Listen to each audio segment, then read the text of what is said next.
Que le Seigneur vous bénisse. Amen. Nous sommes encore très heureux ce matin de ce privilège que le Seigneur vient de nous accorder, afin de pouvoir nous tenir encore à sa présence. C'est-à-dire, nous allons comme la conduite de l'Esprit dans le livre de Psaume 23. C'est un bon psaume, je dirais, qui nous est familier. Mais je souhaite que nous puissions comprendre qu'on ne peut pas s'habituer avec la parole du Seigneur. La parole du Seigneur est toujours permanente, elle est toujours vivante, elle est toujours efficace, elle est toujours nouvelle. C'est-à-dire, si de temps en temps, le Saint-Esprit rentre sur la même chose, c'est dans le but que la parole de Dieu nous soit pénétrée dans le cœur. C'est-à-dire, quand vous voyez le Saint-Esprit insister, c'est puisqu'il faut que la parole de Dieu soit soulignée dans le cœur de tout un chacun. Pourquoi? Puisque quand Dieu donne sa parole, ce qu'il veut de nous est que nous puissions le croire. Aussi vrai que nous n'avons pas cru à la parole du Seigneur, le Seigneur aussi ne se fatiguera pas de nous répéter les mêmes choses. C'est comme l'apôtre Pierre, si j'ai encore bonne mémoire, qui pouvait dire, ce sont les mêmes choses. Mais ce que nous voudrions, c'est votre sanctification. Nous voudrions que cette parole puisse pénétrer dans le cœur de tout un chrétien, de chaque croyant. Et sans plus tarder, nous lisons le psaume 23. L'Écriture dit, « L'Éternel est mon berger, et je ne manquerai de rien. » C'est ça. Quand la Bible dit, « Le Seigneur est notre berger », nous sommes censés de croire qu'il est notre berger. Nous savons ce que c'est un berger. À chaque fois qu'on parle de ce terme berger, il faut s'entendre qu'à côté, il y a des brebis. Or, quand la Bible dit, le Seigneur est mon berger, à chaque brebis, là où il doit se rendre dans l'évidence que le berger est là pour lui. Et ce berger-là ne peut pas lui abandonner. Et le berger est là, quand nous allons continuer au bas là, vous allez voir que le berger est là pour nous conduire un peu vers le bon pâturage. Puisque c'est au berger de prendre soin aux brebis, et ce n'est pas aux brebis maintenant donc de prendre soin au berger. Selon ce que la pensée est donnée ici, nous sommes censés de comprendre que le Seigneur Jésus-Christ, notre berger, ne nous a jamais abandonnés. Il lui dit dans Jean 10, « Je connais mes brebis ». Dans Jean 10, il a dit, « Le bon berger donne sa vie pour ses brebis ». Il a insisté que je suis la porte des brebis. Je suis le bon berger. Dans l'Ancien Testament, on parle du bon berger, mais il y a eu quelqu'un que nous avons vu dans le Nouveau Testament qui est venu se révéler comme étant le bon berger. Et il est le bon berger pour qui? Il est le bon berger pour les brebis. Je pense qu'il y a les brebis du Seigneur ici. Je pense que partout à travers le monde, il y a les brebis du Seigneur. Et à chaque brebis, je voudrais que vous puissiez prendre conscience que le bon berger est là. Quelle que soit ta situation, nous l'avons toujours dit. C'est-à-dire, la brebis telle qu'elle est là, sa plus grande préoccupation, c'est d'avoir toujours le regard braqué vers le berger. Quelle que soit la situation, quel que soit le danger, une brebis n'est pas appelée à se débrouiller. La force du brebis, c'est quoi? C'est de regarder sur le berger. Même quand les brebis sont en train d'être nourries, quelque part là, il y a le berger. Or, le Seigneur Jésus-Christ a dit, je ne vous laisserai pas orphelins. Étant donné qu'il est le bon berger, il est censé de protéger chaque brebis. La question est de savoir si tu es une brebis du Seigneur. Puisque si tu es une brebis, que toutes les armes du diable soient braquées contre toi, aussi vrai que le berger ne peut pas te laisser. Si nous continuons, la Bible dit, il me fait reposer dans le vert pâturage. Il est là où il y a la bonne nourriture. Le brebis du Seigneur se nourrit de la parole du Seigneur. Le brebis du Seigneur doit faire confiance à chaque parole qui sort un peu de la bouche du Seigneur, puisque c'est ce qui constitue leur vrai pâturage. Voilà pourquoi, quelle que soit l'attaque du diable, mais nous savons quand le Seigneur dit ne vous inquiétez de rien. Chaque brebis doit s'accrocher à ça, puisque c'est ça la nourriture. Ne vous inquiétez de rien. C'est une parole qui est adressée comme étant le vert pâturage à chaque brebis, quelle que soit la diversité, quel que soit que toutes les flèches du diable sont braquées contre toi. Mais nous savons comme brebis, la Bible dit, ne vous inquiétez de rien. Nous aussi, nous n'avons pas à nous inquiéter. Pourquoi? Puisque nos yeux restent braqués sur le berger. Puisque c'est le berger qui prend défense pour nous. C'est le berger qui est censé de nous défendre. Et surtout que nous n'avons pas n'importe quel berger. Nous avons celui que je suis le bon berger. Il est le bon berger. Oui, assurément, il y a eu d'autres bergers qui pouvaient venir. Mais lui, il s'est distingué, dit que je suis le bon berger. Et en quoi il est le bon berger? Puisqu'il a si donné sa vie pour ses brebis. Son sang a coulé, c'était pour la purification de ses brebis. Son sang a coulé, c'était pour garder toujours ses brebis pures. La Bible dit que nous avons été sauvés par la grâce, au moyen de la foi. Mais quelle est l'utilité du sang de Jésus-Christ? Le sang de Jésus-Christ nous garde purs à chaque fois que notre accusateur, le diable, veut se présenter devant Dieu pour nous accuser sur quoi que ce soit, mais le sang de Jésus-Christ est là pour nous garder purs. Alors si nous continuons, la Bible dit, il restaure mon âme, il me conduit dans le sentier de la justice. Oui, il est là pour restaurer nos âmes.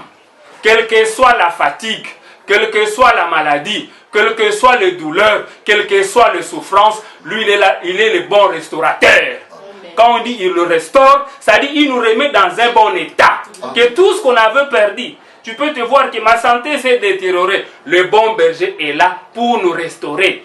Il nous restaure sur l'aspect physique comme sur l'aspect spirituel. Amen. Que ça soit dans nos corps, que ça soit un peu dans nos âmes. Amen. Puisque nous savons que nous avons un Dieu créateur. Lui sait créer même un bras qui est amputé. Lui peut créer un nouveau bras. Amen. Ah, voilà pourquoi nous devons croire un peu à notre berger. Lui-même, s'il avait un cœur qui est détruit, lui il est censé de donner un nouveau cœur. Même si ce sont les reins qui se sont détruits là-bas, lui peut créer les nouveaux reins. Amen. Même si on dit que non, il y a un peu donc l'os sciatique, c'est surtout qu'on sent. Le Seigneur Jésus-Christ, comme étant notre berger, est là pour nous donner un peu de membres nouveaux. Ça dit, il nous restaure. Dans la restauration, ça dit, il nous donne un peu le nouveau souffle. Il nous donne un peu la nouvelle force pour pouvoir un peu courir et aller jusqu'au bout. Si nous continuons, la Bible dit, il restaure mon âme, il me conduit dans le sentier de la justice à cause de son nom.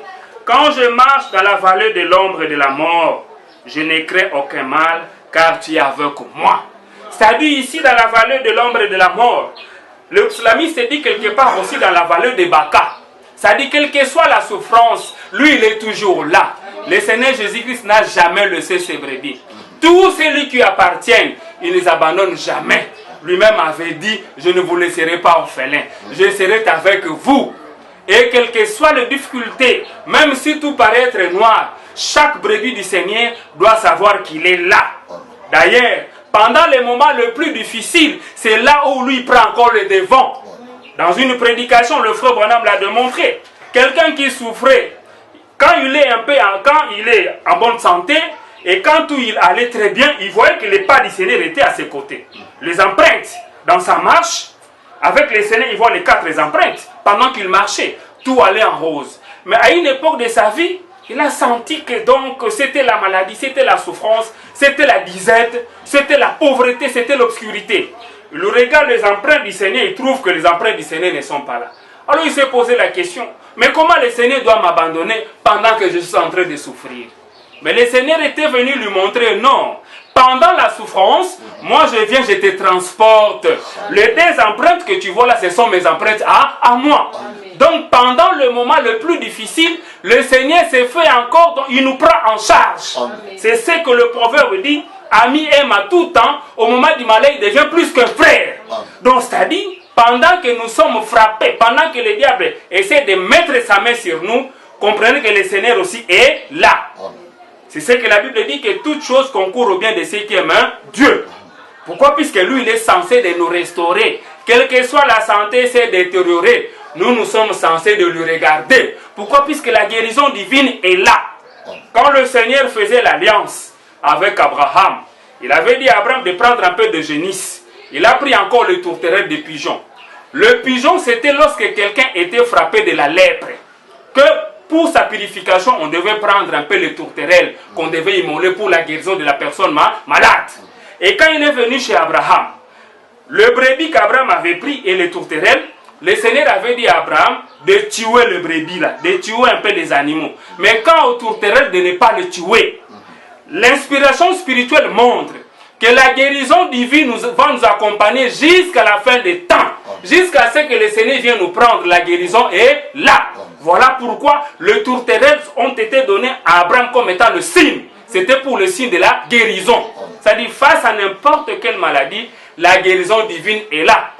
Je voulais rassurer quiconque, quel que soit que ta santé s'est détériorée, ne regardez pas à ça. Le diable peut te faire voir seulement la détérioration de ta santé. C'est comme si le Seigneur t'a abandonné. Non.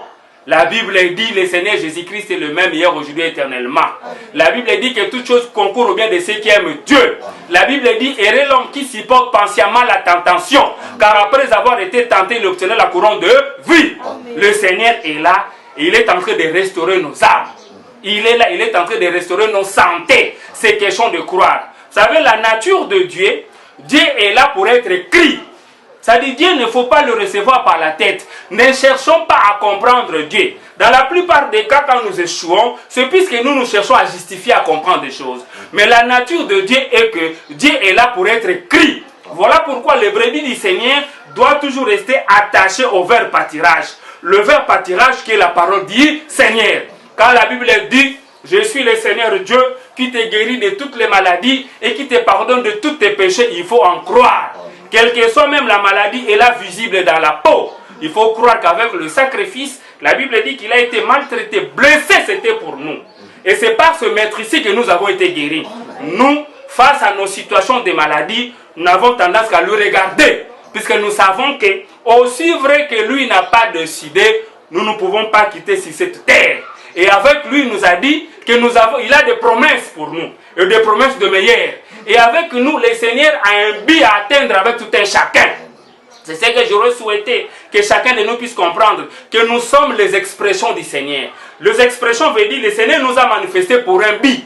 Aussi vrai que le but pour lequel le Seigneur nous avait manifesté dans le temps n'est pas encore accompli, personne ne pourra nous ôter sur cette terre des vivants ici. Donc nous sommes là pour le compte du Seigneur et nous sommes ses attributs. Il nous a manifesté dans le temps pour que nous puissions vivre sa parole, pour que lui aussi puisse être rendu manifeste au travers de nous. Il nous a manifesté pour que son attribut aussi de guérisseur puisse être rendu manifeste. Puisque si on ne tombe pas malade, comment on saura que Dieu est guérisseur?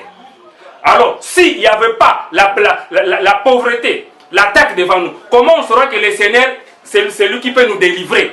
Donc voilà pourquoi à chaque enfant de Dieu doit se comporter comme une vraie brebis. La brebis du Seigneur n'a à regarder qu'au berger. Et le bon berger, c'est le Seigneur Jésus-Christ.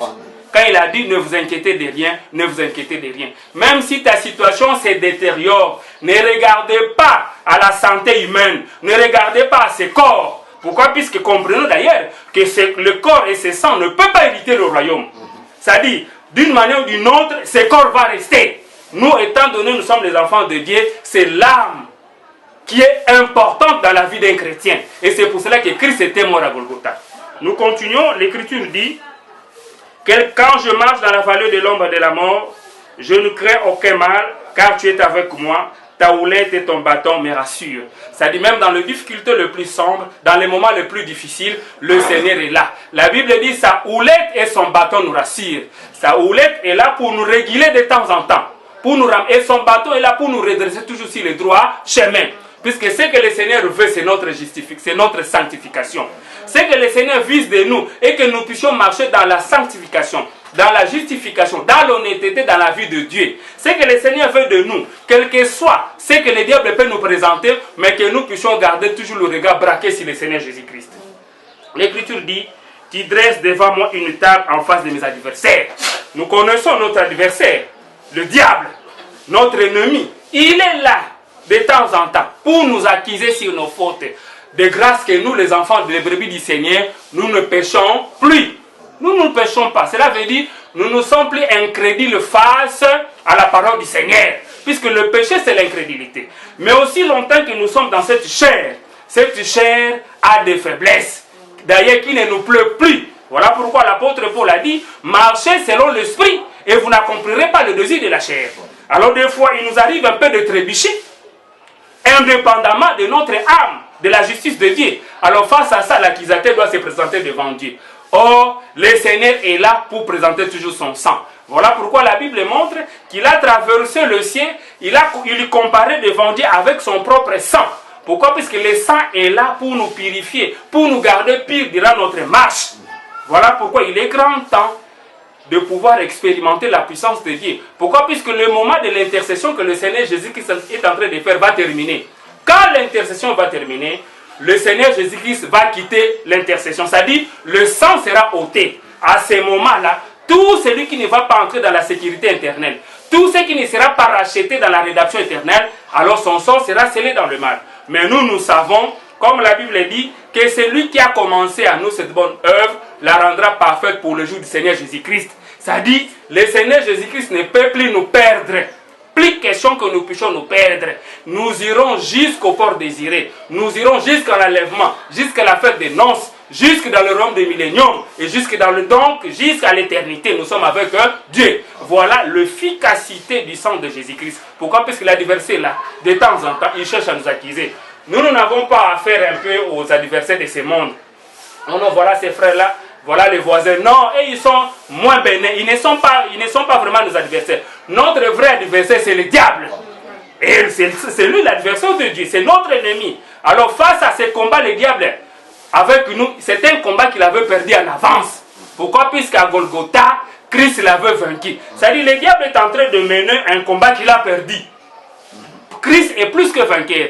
Et nous, face à notre adversaire, le diable, nous marchons contre lui avec le nom du Seigneur Jésus-Christ.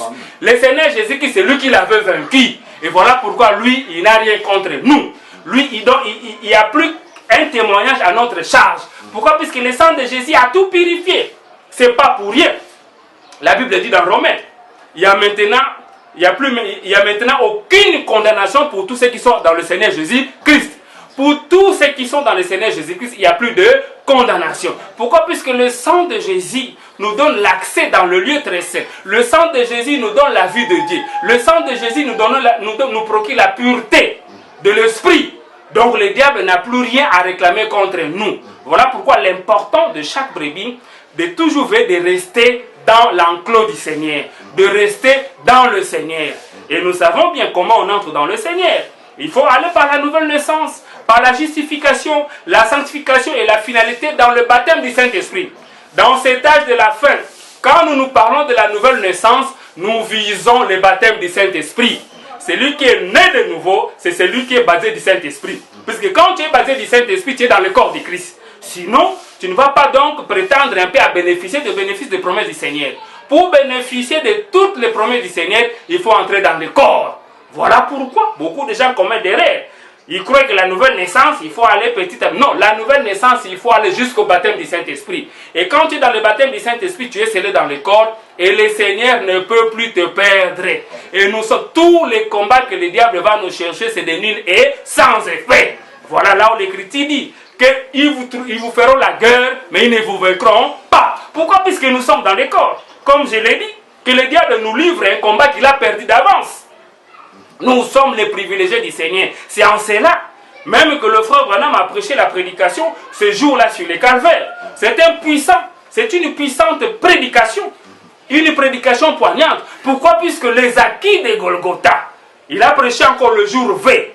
Donc le jour-là sur les calvaires, c'était le jour V. Tout ce que l'humanité avait besoin, Golgotha a donné ça. La bonne santé, la mort de Jésus-Christ nous a procuré de ça. Donc la vie de la sainteté, la mort de Jésus-Christ nous a donné ça. Voilà pourquoi c'était le jour donc que le monde n'avait jamais connu.